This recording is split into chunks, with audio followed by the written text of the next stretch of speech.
저는 내일 0.25%가 오른다고 더 생각이 되는데 이런 발표를 하기가 되게 무서운 게 불과 24시간 안에 프리세일 리세일 연락 주세요. 안녕하세요. 에이프릴 앤 브라이언 리얼티 그룹의 에이프릴 부동산입니다. 에이프릴 앤 브라이언 리얼티 그룹의 부동산 브라이언 김남균입니다. 공부를 많이 하셨다는 소문이 있는데 어땠나요 이번 달은? 이제 재밌는 거는 작년 4월하고 5월에 마켓에서 꼭지점을 찍었고 5월쯤부터 하락세가 시작해서 작년간 쭉 하락세가 이어지다가 12월 정도부터 회복의 기미를 보이면서 1월부터 꾸준하게 가격 상승이 이루어졌다고. 그리고 전체적으로 그래프를 보면 그렇게 볼 수 있는데요. 밴쿠버하고 이제 프레이저 밸리 마켓을 나누어서 제가 데이터를 조금 살펴보았는데요. 전체적으로 보면 그림은 비슷합니다. 작년 1년 기준으로 봤을 때는 아직도 5.6%가 밴쿠버는 전체적으로 내린 그 수치를 보이고요. 그렇지만 작년 6개월간을 봤을 때는 5.2%가 올랐고 지난달에도 1.3% 올라서 보면은 작년부터 쭉 내렸던 하락세를 1월부터 계속해서 메꾸고 있어서 1년 대비 떨어진 폭이 두 자리 숫자에서 한 자리로 줄어들었고 점점 줄어드는 거를 볼 수가 있었어요. 그래서 전체적으로 보면은 그레이터 밴쿠버는 리스팅은 아직도 이 10년 평균보다 한 20% 이상 적은 상태이고요. 네, 그리고 전체적으로 보면은 리스팅이 적기 때문에 아직 셀러의 마켓으로 전체적으로 타운하우스, 하우스, 콘도 모두 다 셀러 마켓으로 그렇게 보여졌어요, 수치가. 그래서 저희가 저번에도 말씀드렸다시피 100개의 집 중에서 20개 이상이 팔리는 거를 저희가 셀러스 마켓이라고 하는데요. 모두 다 그 수치를 매우 많이 윗도는 그 셀러스의 마켓을 보여줬고요. 전체적으로 38.4%의 세일스 투 액티브 리스팅 레이쇼를 보여줘서 굉장히 강한 셀러 마켓을 보여줬고 하우스가 28.5%, 타운하우스가 45%, 그리고 콘도가 45.5%여서 타운하우스와 콘도가 하우스보다 더 강세를 보여주는 굉장히 재밌는 마켓이었는데요. 리얼리스테이트 보드의 데이터를 보면은 이자율이 뜨거워지고 싶어하는 마켓을 굉장히 단단히 붙잡으려고 노력하는 그런 걸 보인다고 그렇게 평가를 했습니다. 프레이저 밸리도 지난 1년 기준으로 봤을 때는 12.3%가 내려서 1년 동안의 하락세는 오히려 조금 더 벌어진 느낌인데요. 6개월 동안 여기도 꾸준히 4.9%가 올랐습니다. 그래서 작년 4, 5월에 꼭지점을 찍고 하락세를 시작해서 쭉 내리다가 올해 1월부터 굉장한 회복을 보였는데요. 프레이저 밸리에서 다른 점은 지난 4월에서 5월 동안 리스팅이 40%가 증가했어요. 이게 한 달 동안 늘어난 리스팅 숫자가 굉장히 큰 그런 굉장히 히스토리컬한 넘버라고 해요. 그래서 그레이터 밴쿠버에 비해서 리스팅 숫자가 굉장히 많이 올라갔는데 그래서 이거는 10년적인 평균으로 봐도 2.7%가 올랐기 때문에 이제 보통 저희가 보는 매물 숫자보다 훨씬 더 많이 늘었는데 그러나 또 바이오의 구매자 숫자도 늘어서 세일 전체가 같이 늘어나는 그런 현상을 보였거든요. 그래서 한 달 동안 10.1%의 세일이 늘었고요. 그리고 작년 5월보다는 거의 25.8%의 세일이 늘어서 매물도 늘었지만 바이어분들도 많이 마켓에 나오고 그래서 세일 자체가 많이 이루어지는 그런 마켓을 보였는데요. 전체적으로 프레이저 밸리에서는 하우스랑 아파트는 한 23일 정도 걸려서 파는 거에 비해서 타운하우스가 18일 만에 팔리는 걸 봐서 타운하우스가 가장 강세를 보였고요.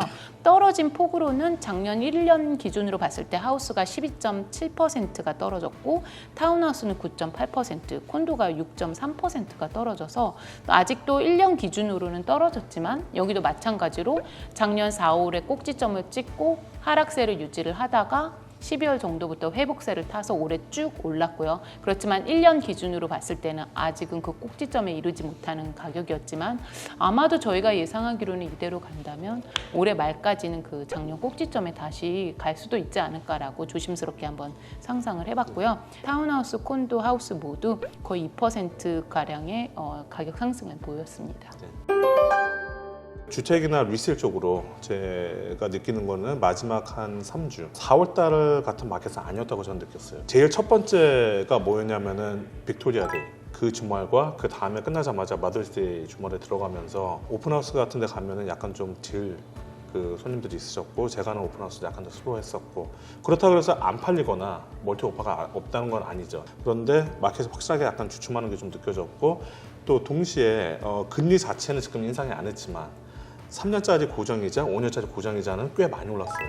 똑같은 그 프로그램이 지금 5%를 넘더라고요. 이제 굳이 한 달 안에 0.4%에서 0.5%가 올라간 걸로 알고 있고 지금 아까 앞부분에 잠깐 말씀하셨던 제일 무서운 게 내일 금리 발표.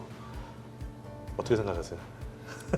되게 어려운 질문인데. 네, 마켓의 상승세를 잡으려고 하면은 금리를 한 번 더 올릴 수도 있다는 생각을 하기 때문에. 네. 인플레이션 숫자가 네. 지금 작년부터 시작해서 8.1%에서 4.3%까지 되게 잘 내려와줬어요. 그러면서 이제 저희가 이자를 안 올린 거잖아요, 금리가.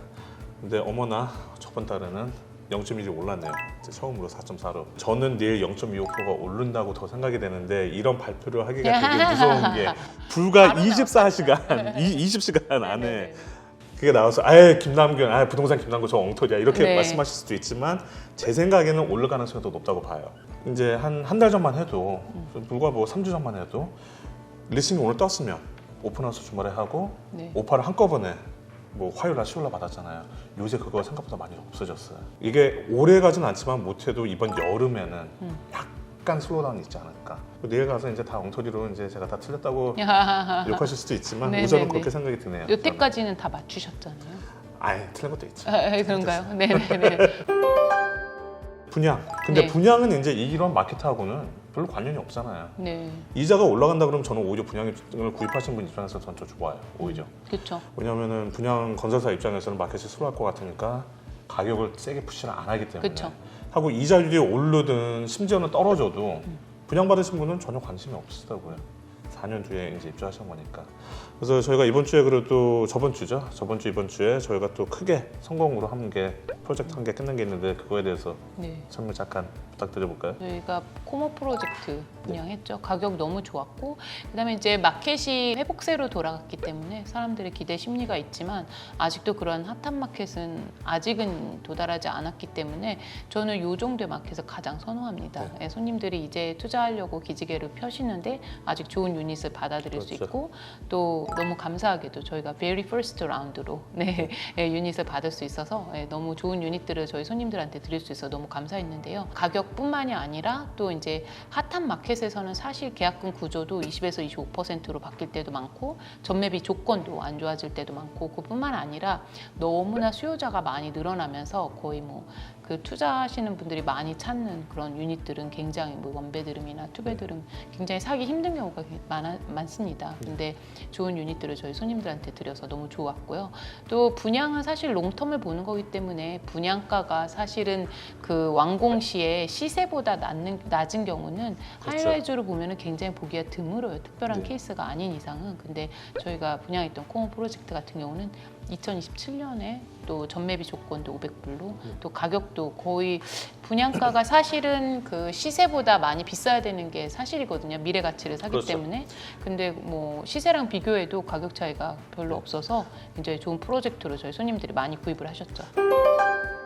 네. 이번에 6월 17일 날부터 네. 그 라티머 사우스 빌리지 그거 이제 프리뷰 시작이라고 오늘 저희가 이메일을 받았는데 그렇죠. 제가 뭐 틀릴 수도 있지만 제가 아는 베스타 라티머 프로젝트는 실은 보시는 거는 뭐 17날 뛰어가서 안 보셔도 되는 걸로 알아요. 저는 네. 저번에 타워스 했을 때도 이사를 안에 뭐 그 프리뷰 하는 기간 동안만 구경을 하시고 키는 물건을 받을 때 알로케이션을 받냐 안 받냐 그게 제일 어려운데 항상 저희 이제 고객분들이 라티머를 원하신다 그러면 저희는 A+C를 통해서 저희가 많이 물건을 받으니까 뭐 남규 씨도 많이 세일을 했고 워낙 큰 그 프로젝트고 거의 80에이커에 달하는 대형 프로젝트이고 전 페이즈에 걸쳐서 세일을 하면서 저희가 굉장히 많은 세일을 했고 제가 가장 많이 팔았던 프로젝트 중에 하나가 아닐까 싶은데요. 또 새로 들어설 초등학교에도 굉장히 가까운 프로젝트고요. 라티머도 늘 항상 10% 계약금으로 구매자의 부담이 덜한 편이고요.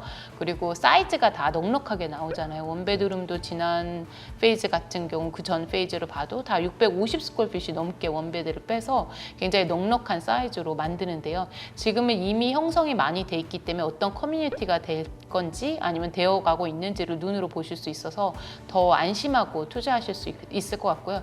제가 랭리 프로젝트 렌트를 보면서 종종 생각하는 거는 이 가격대 가장 살기 좋은 주거 환경이라고 전 자신 있게 추천합니다. 가격 대비 렌트 리턴이 너무나 훌륭해서 깜짝 놀랐습니다. 특히 유학생인 엄마나 아니면 가족분들 단위로 그 렌트를 많이 구하시기 때문에 좋은 완전히 추천. 이거 본인 집 홍보네. 네네.